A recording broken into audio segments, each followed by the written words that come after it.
Please welcome parent and New York Advisory Council member of Common Sense Media, Lauren Salem.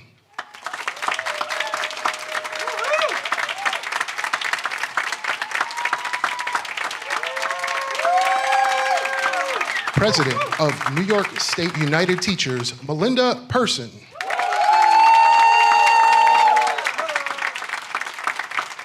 New York State Assembly member, Neely Rosic.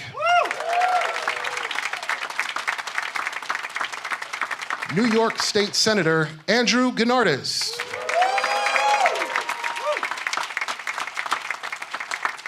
New York State Attorney General, Letitia James.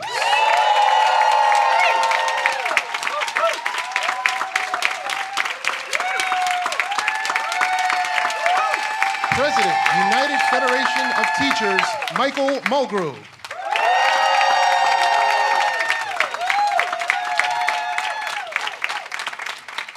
And now, please welcome the 57th Governor of the great state of New York, Governor Kathy Hochul.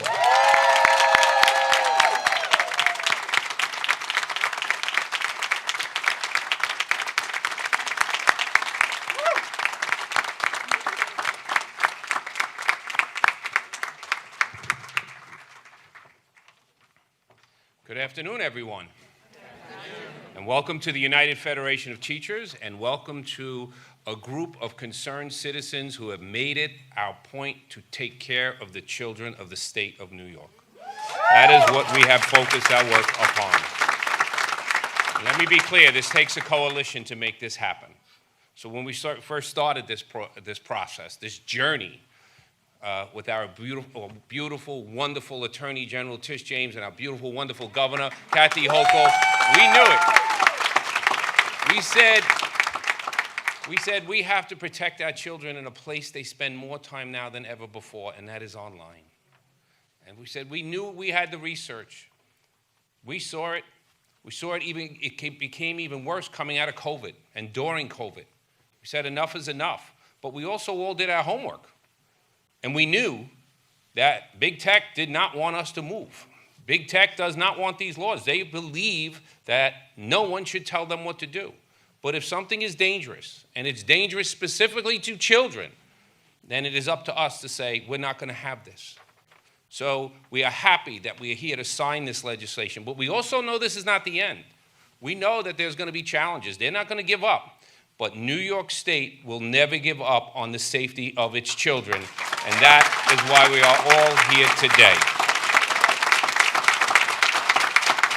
So I am now so proud to introduce our phenomenal governor who said, I'm getting this done this year. She led the charge despite millions of dollars being poured into her state trying to stop this. She stood up to them and she beat them.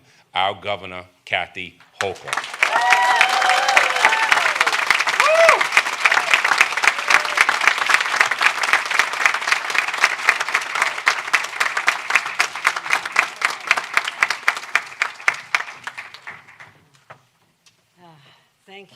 Thank you. Mike knows we love a good fight.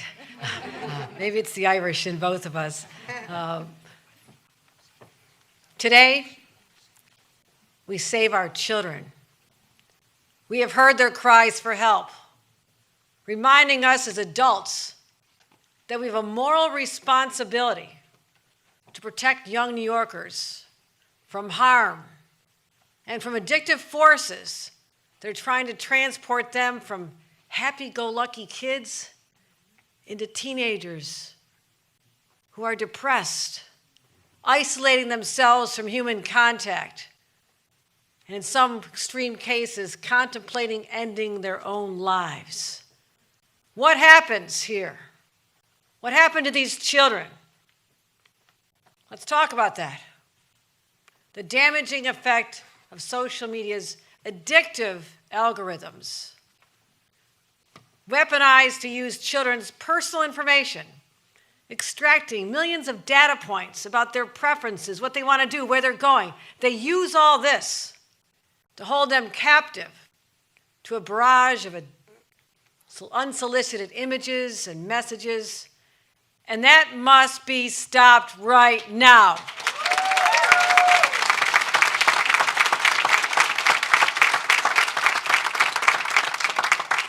And that's why in this very room, on October 11th, many of you joined us, and I stood alongside America's greatest Attorney General, Tish James, to team up in this effort.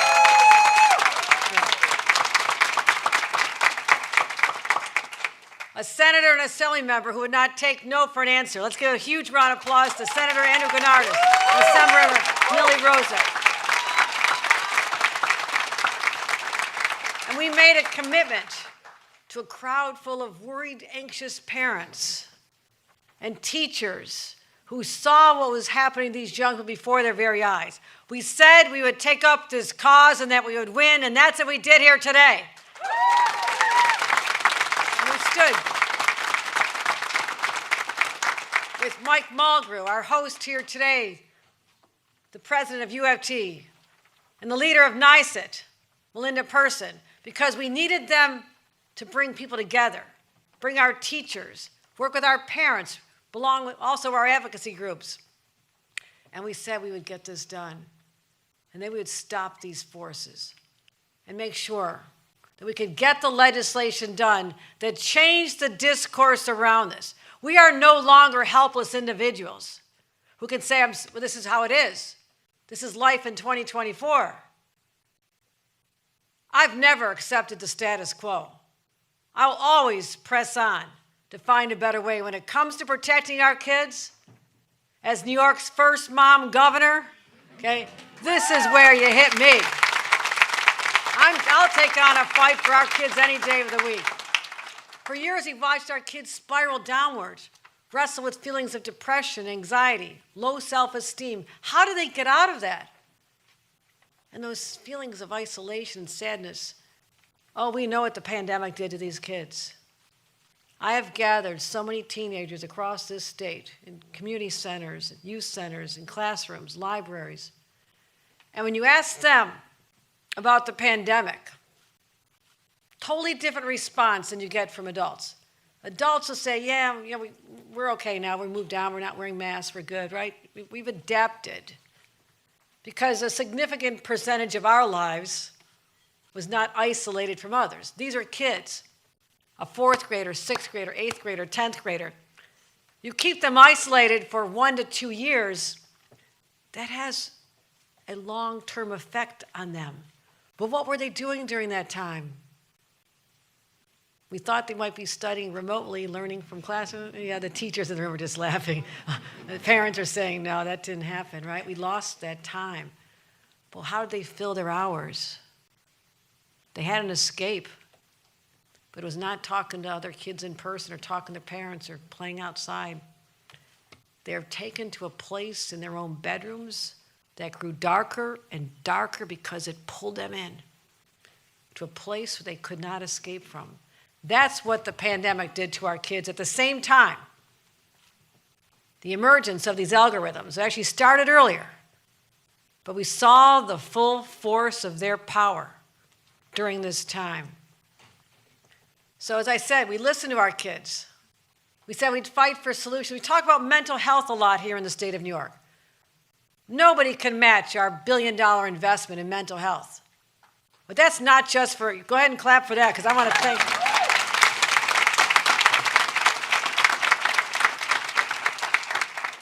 But now to say we have to have mental health services in our classrooms and in our schools because this is the effect that children are going through, it's important.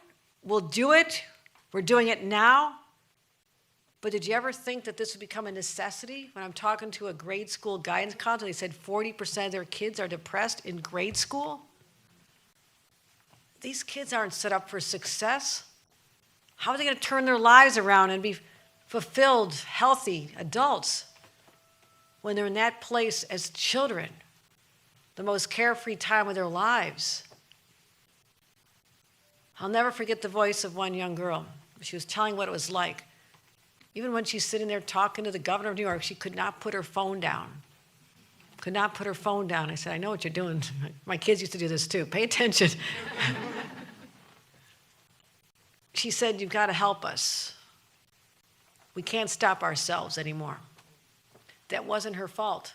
She did not know that there was an intentional campaign by social media companies to devise the algorithms to hold them like this. They knew something was wrong. And what I'll tell you is this. I didn't need anybody to tell me we're in a crisis. I saw with my own eyes. So, we know they're powerful, they're dangerous things. But here's what we're doing about it. We're saying we can do something. We're not helpless. We're the adults. We can find solutions. And that's what our legislature is all about as well. And I want to give a huge round of applause to our Speaker, Carl Heastie, Majority Leader Andrea Stewart-Cousins, and all the members of their conference who withstood incredible pressure from out-of-state forces that tried to stop this dead in its tracks. Let's give them another round of applause. All of our legislators who are here. Thank you. Thank you.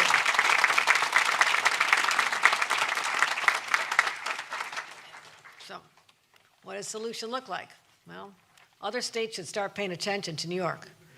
Even our Surgeon General called this out at the federal level. Anybody going to hold their breath waiting for a federal solution? Me either. It's a shame.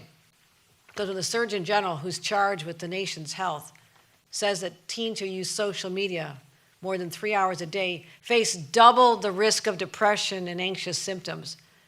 Now, my experience, the teenagers on social media 3 hours a day, that's a light day, right? That's a light day. So 3, 6, 9 hours a day. These kids aren't getting sleep either because they can't turn it off. I listen to our Surgeon General. Our Surgeon General thinks we should have warning labels on social media. Anybody else agree with our Surgeon General? I think so. Well, I'm going to do that too. Legislators, let's do that here in New York, right? We can do that. So Congress needs to act. Let's get that out there. Congress can and should act.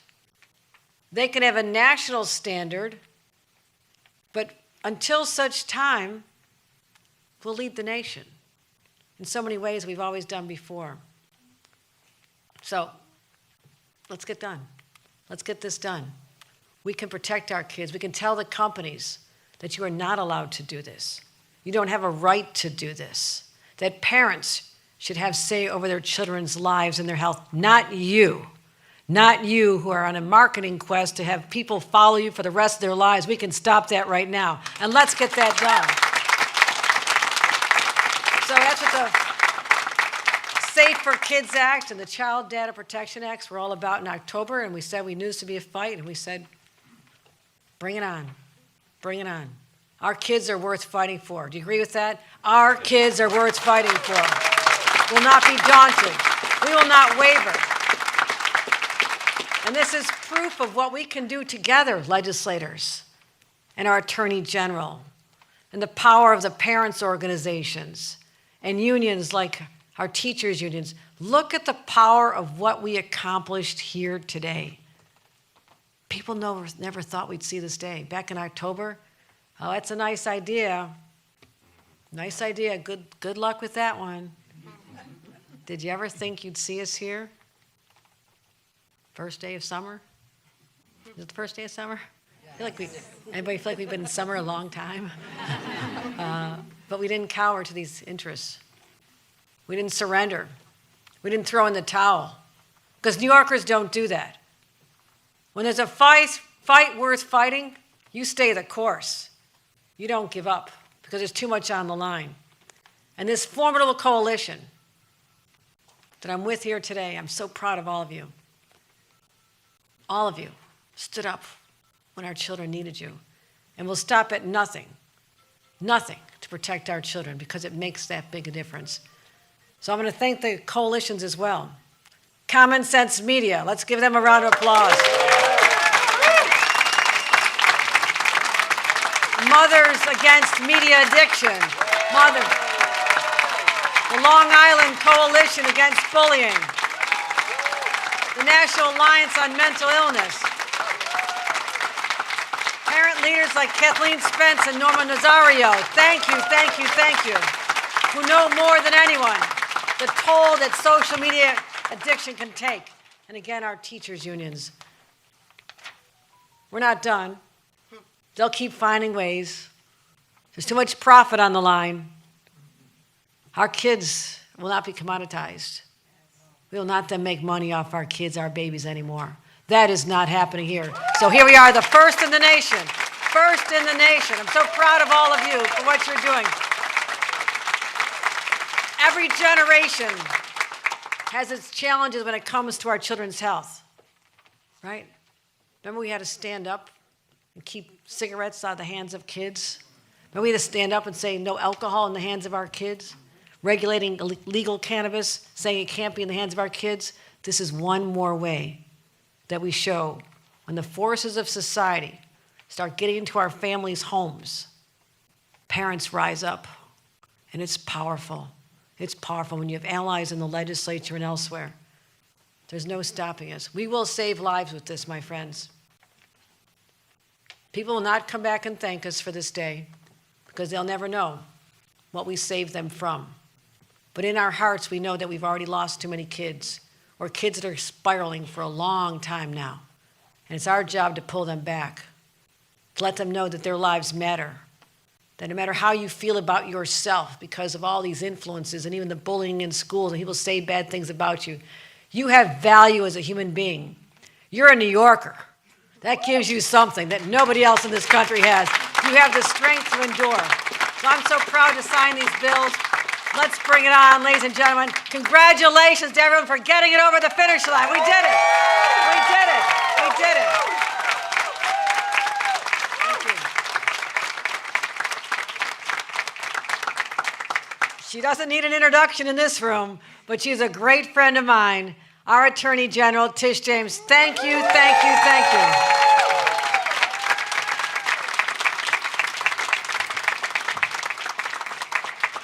And her office is writing the regulations. Here's the lady writing the regulations. Good luck. Thank you.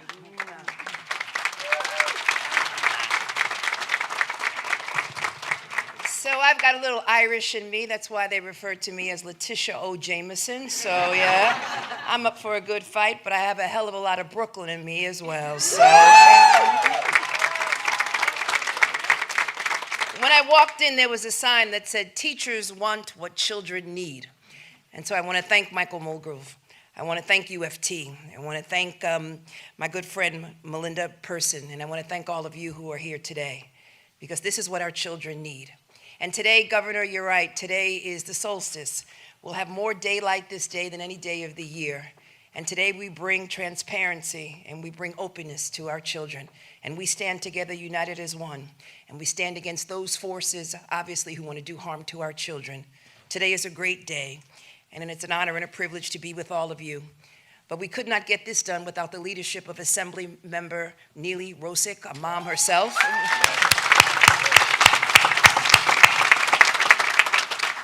And my good friend, who also hails from Brooklyn, the great Senator Andrew Gardis. And of course, all of the advocates who are here, and Lauren Salem from Common Sense Media, and all of the organizations, all of the unions, the advocates, the experts, the stakeholders. I guess I can only say one thing, and that is, we did it.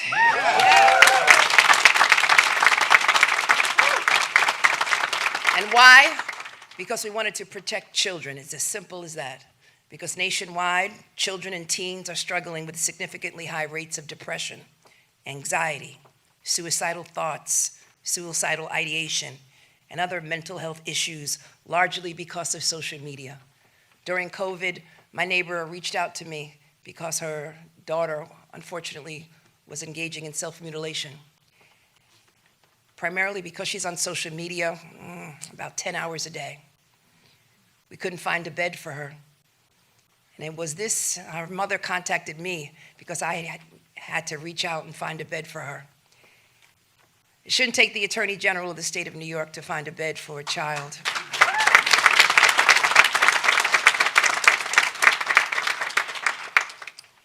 Teenagers and children are spending more time online than ever before, and all of that is intentional.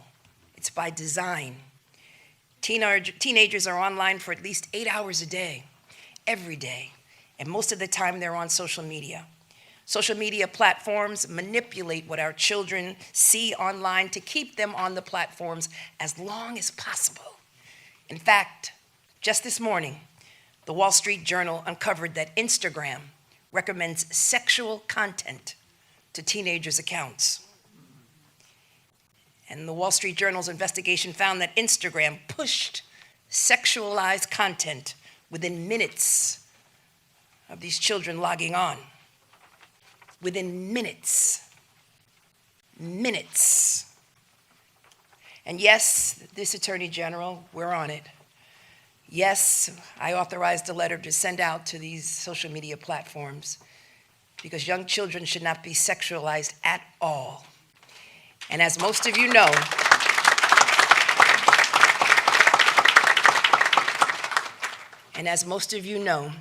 Tish James loves litigation. And Tish James is not afraid to stand up to any bully.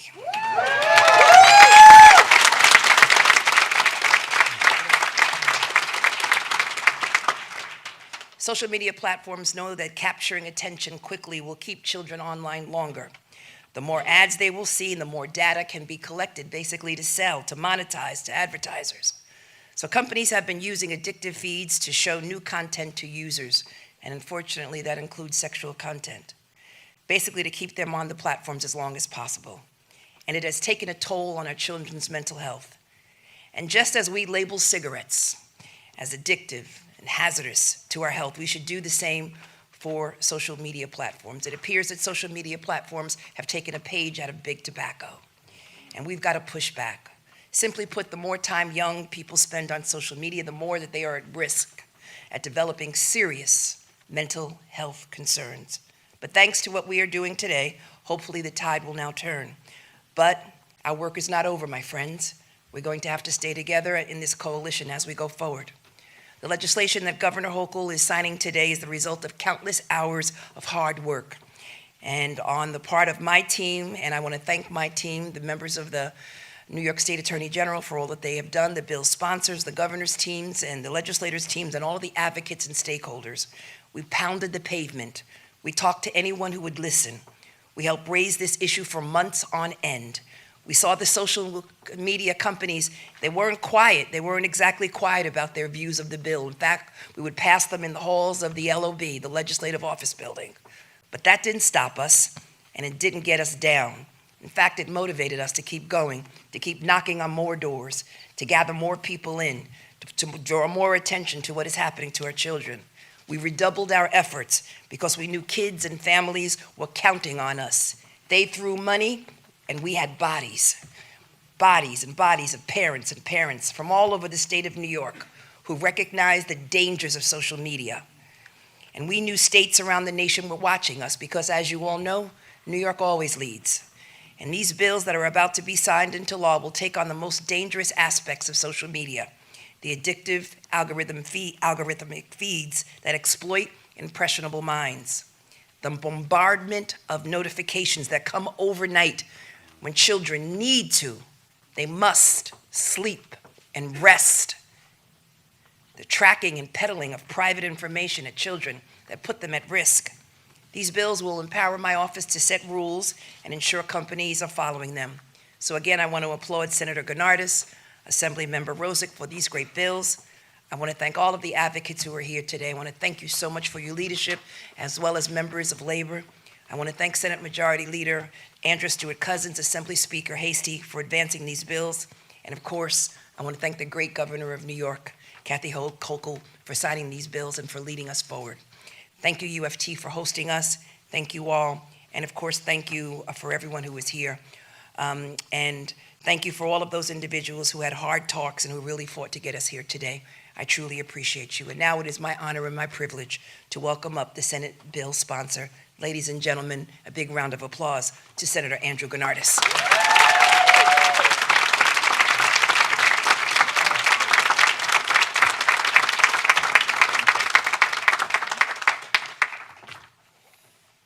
Thank you very much, Attorney General, and for Governor Hochul for having us here today, and to Mike for hosting us again. I'm standing here today for one simple reason.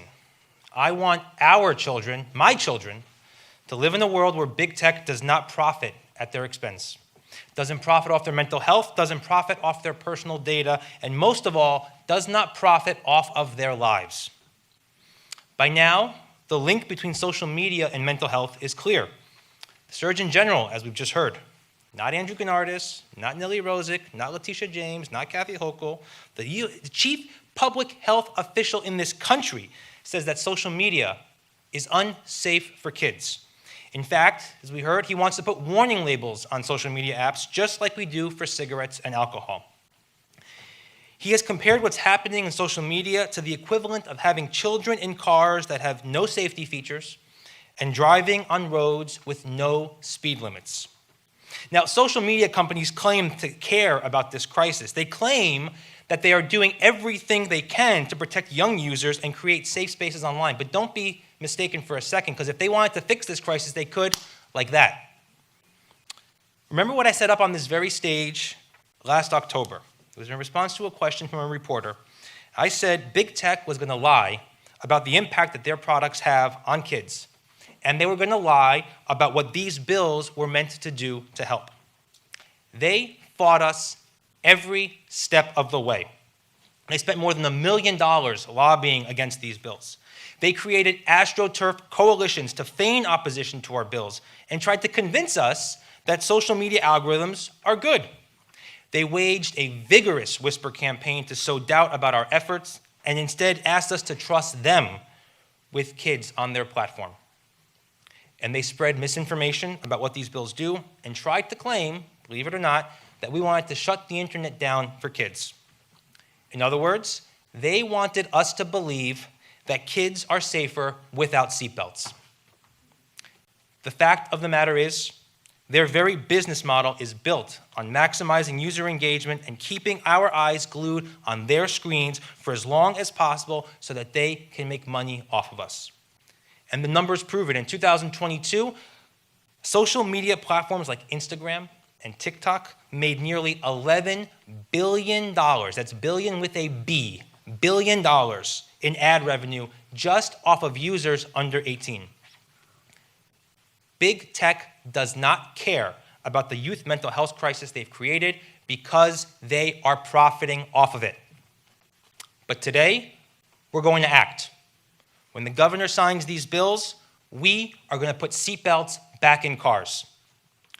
These laws will protect children and teens from the addictive algorithms and predatory data collection that we know are keeping young people glued to their screens and hurting their mental health. These algorithms that act as heat-seeking missiles that prey upon a user's vulnerabilities and insecurities. I'm thinking about one family in particular who shared with me the TikTok feed of their son who took his life tragically 2 years ago, this past March, suffering from depression. And his TikTok feed, one video, rainy scene with somber music, and the narrator said, if it feels like you can't go on, then it's not worth it. The next video right after that was, if you feel like it's hopeless, just remember it only takes 4 tablespoons of salt, which is a recipe and how-to guide for self-harm and suicide. And the video right after that was of a cartoon character pleading to another character saying, please tell me I'm okay, please tell me I'm a good person, please tell me everything will be okay. And then the response was silence. 16 years old. We were all 16 at one point. We were all vulnerable and insecure at one point. Imagine seeing that content for hours and hours and hours on end, no fault of your own, but by design. That's what we're here to stop today. I want to thank my partners in this fight, Governor Hochul and Attorney General James, for their steadfast partnership and support of these measures, and Assemblymember Rosic for her leadership in shepherding these bills through her chamber. I also want to thank our Senate Majority Leader, Andrea Stewart-Cousins, for never wavering in her commitment to see these bills pass in our chamber. I want to thank our incredible coalition of parents, young people, teachers, doctors, and concerned tech experts who know firsthand just how bad these products are at harming our children. And in particular, I want to thank the leadership of Common Sense Media, Mothers Against Media Addiction, NICET, and the UFT. These protections are not radical. They are not restrictions on free speech. They are not anti-innovation, and they are not anti-tech. They are common sense. They create an internet that is safer and better for everyone. They make clear that our children's privacy and their mental health are not for sale. And they are a statement of our values, that our kids, no matter what, will always come first. Thank you very much to this incredible coalition. Thank you to our governor, our attorney general, and I especially want to thank, again, my colleague, Assemblywoman Nili Rosic, for her leadership in getting this through. Nili?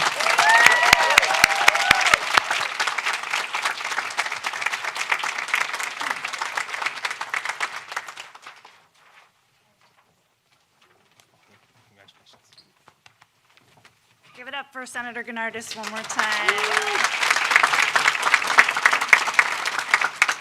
I was going to say this at the end, but I know that Evan and James, your kids, are really proud of you today. So thank you. It's so nice to be back at the U of T since full circle. We were here in the fall. And I'm thrilled to be here with good news and good change. Because before today, as has been said many times, the last time children's internet safety laws were significantly updated was in the year 2000. I was 14. There were no iPhones, let alone apps like Facebook, Instagram, Snapchat, or TikTok. Our online world is drastically different. The cost of using social media is drastically different. Spending time on social media is 10 times more dangerous for kids than other kinds of screen time. And we know, as has been said, there's a direct correlation between the explosion of social media and a rise in the rates of self-harm, anxiety, depression, suicide amongst kids and teens. As evidence mounts that social media makes our kids mentally unhealthy, socially isolated, and deeply unhappy, we have left kids unprotected online. Many are frazzled, scattered, and exhausted. Too many are exploited and harmed. As the Surgeon General said, the platforms are designed to maximize how much time we all spend on them. It's one thing to do that as an adult, and I talked about that when we launched. It's another thing to do that as a child whose impulse control is still developing, whose brain is at a sensitive place and phase of development. It doesn't have to be this way. These new laws target the problem by going to the root of why minors spend so much time online, the algorithmic feed. It was designed specifically to keep users engaged as long as possible so that platforms can maximize their own revenue and keep users hooked. These laws ensure that our kids are not battling these algorithms alone. We got their backs. We know that our kids are bombarded by content that they are not equipped to navigate without guardrails. And over the course of many decades, we have found ways to protect kids. This is just one more step. We're here to realize, as we did in years past, that we sometimes need to protect children from harm, even if it inconveniences the big companies that push these addictive features. Let kids get through their most vulnerable period of brain development before connecting them to a fire hose designed to create social comparison and algorithmically chosen content. Now, I know, just like raising kids, getting legislation takes a village. So, as has been said, I also want to thank so many of the advocates and organizations like Common Sense Media, like MAMA, like U of T, like NYSET, who spent time, energy, organizing, meeting, calling, and emailing everyone. To all the parents who stopped me in elevators and hallways or reached out on social media. To all of my colleagues, my assembly colleagues, who signed on as co-sponsors, all 105 of them, Republicans and Democrats.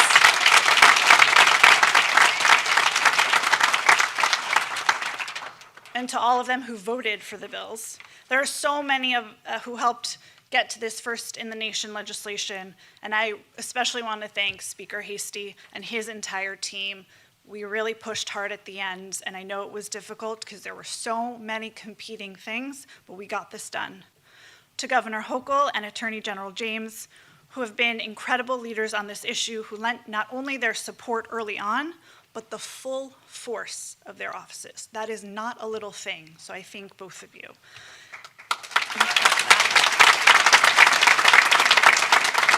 And at the risk of sounding like a broken record, yes, I need to recognize my partner in the Senate, Andrew Gardis, who's the best kind of issue champion to have in any fight. I know that your kids are proud of you because they will see this firsthand.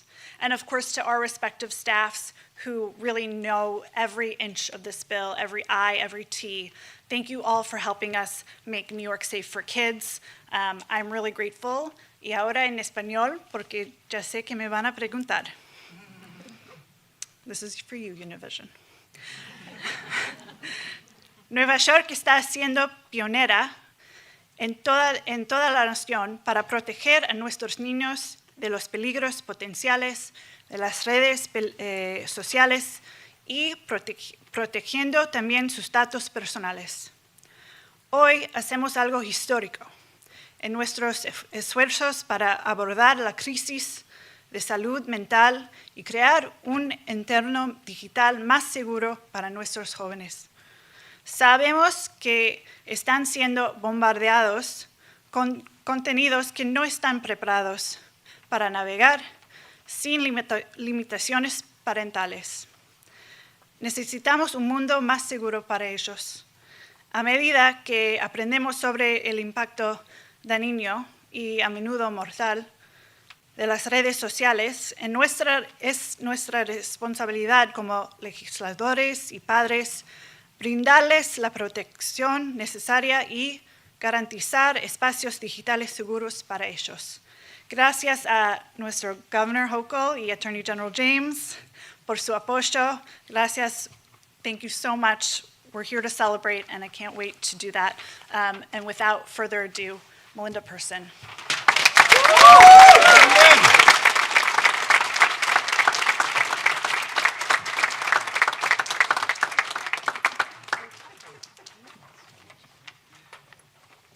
Thank you.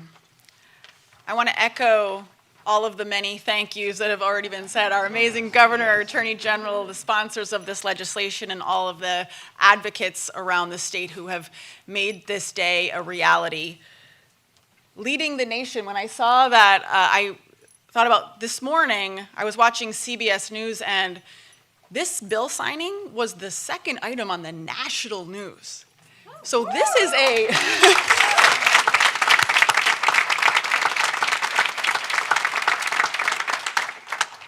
really big deal, what we have done here. So I hope everyone that is witnessing this signing today really takes that in. We are not only leading the nation, but other states have been watching us and are going to be taking this bill and bringing it to their states so that we can protect more kids. And eventually, this will be the law of the land. Eventually, we have a few things to do in November, but then this will be the law of the land.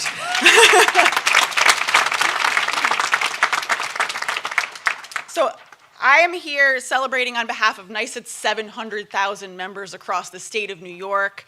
But I'm also celebrating today as a mom of 4 who is so grateful for this legislation, these 2 bills that will protect my children as they move into this space of being expected to be on social media by many of their peers. And I wanted to share with you an email that I got last month, right when we were in the middle of this fight, from the principal of my children's elementary school. It says, parents and guardians, I hope this message finds you and your families well. As we approach the end of the school year, I want to bring to your attention an issue that has come to our attention regarding our 5th grade students' online interactions. 5th grade, 10-year-olds. We have been made aware that some of our 5th grade students have been engaging in large group social media chats where have then been attempts to find and share embarrassing videos of their classmates. As educators, it concerns us to see such behavior among our students, especially at such a young age. He goes on to recommend some activities for parents to engage in. And I thought, wow, as a parent, right, we have so much that we are responsible for, and the thing that we are most concerned with is the mental health of our children. But us parents, we need help because these tech companies are moving faster than we can keep up with. My 10-year-old made a Google slide deck to explain to me why he needed a phone and Fortnite. This is a real story. So I went online to say, okay, how do you do parental controls for Fortnite? Because how would I know, right? And when I Googled it, it said, how to get around your parents' parental controls for Fortnite, right? This is the world we are living in. And so I'm really proud to say that we have legislators and leaders that are stepping up to protect our children and to help us parents because we need help. Now, on behalf of the educators, you all know that this social media stuff overflows into school time, right? Even when we put phones away in those caddies or the pouches, it interrupts learning. Students no longer want to interact with each other in the same way that they used to. They're glued to these phones. When you would go into a lunchroom, when I started teaching 20 some odd years ago, it was so loud, right? Now in the middle school lunchroom, everybody's on their phone, right? This technology and social media has changed the experience of childhood. And so I'm proud that we are taking these initial first steps to restore a humane childhood for our children, for this generation.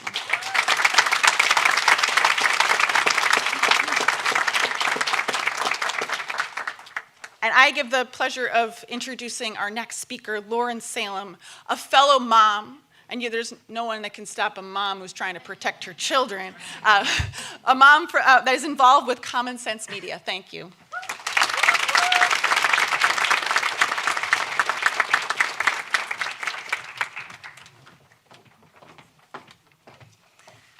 Good afternoon. My name is Lauren Salem, and I'm a New York City mom of 4. 2 of my kids are here today.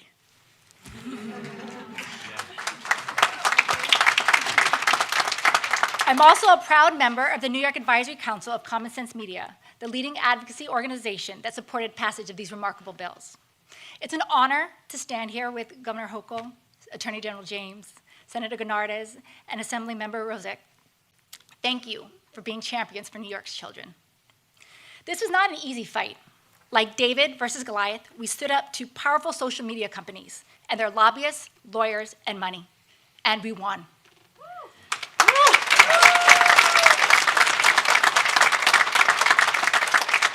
Together with so many of you in this room and others across the state, we made kids New York's top priority. And now we need to make kids across America a top priority, no matter where they live. We need to pass these bills in other states. California's next. We need the US Congress to pass the kids' online safety and data privacy bills that are waiting for a vote. The parents of New York are calling on the US Senate and the US House to get this done.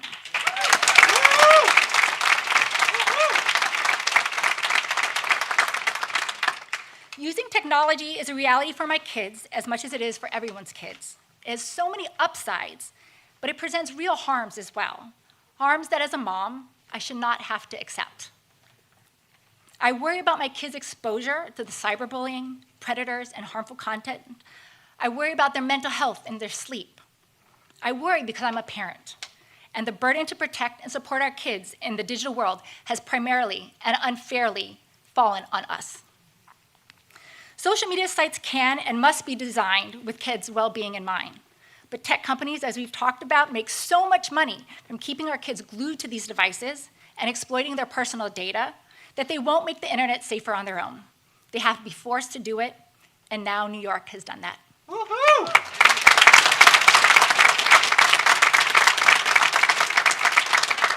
So as a mother and an advocate, I have 2 words for our friends in the tech industry. Join us. Join the movement to protect kids online. You're already implementing changes that make kids safer on platforms in Europe. Now do it here. Design your products to protect our kids. Be on the right side of history. Be responsible, be courageous, be accountable. Work with the Attorney General to implement these laws. You have a choice not to fight them in court like you always do. You have a choice to do right by our kids. You have a choice to make America's kids and teen your top priority. Progress happens step by step, And here today, New York is taking a trailblazing step for our kids and our country. And for that, I am so grateful. So let's give another New York cheer for our heroes today. Governor Hochul, Attorney General James, Senator Gardis, Assemblymember Rosic. You listened to us, you heard us, and you took actions to get these bills across the finish line. Common Sense Media thanks you. All parents and teachers in New York thank you. And I thank you for protecting my kids and for helping all kids in our state have a healthier childhood.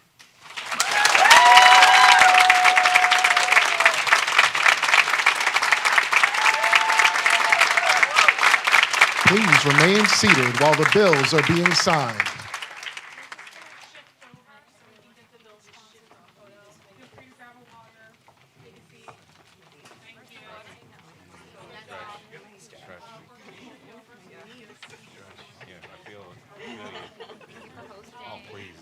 Thank you for doing this.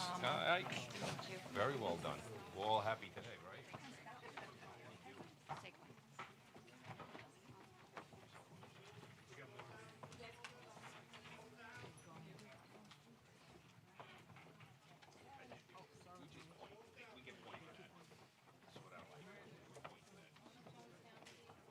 Still photographers, you guys got to be on your knees so the camera's going to be in the back and see. Thank you.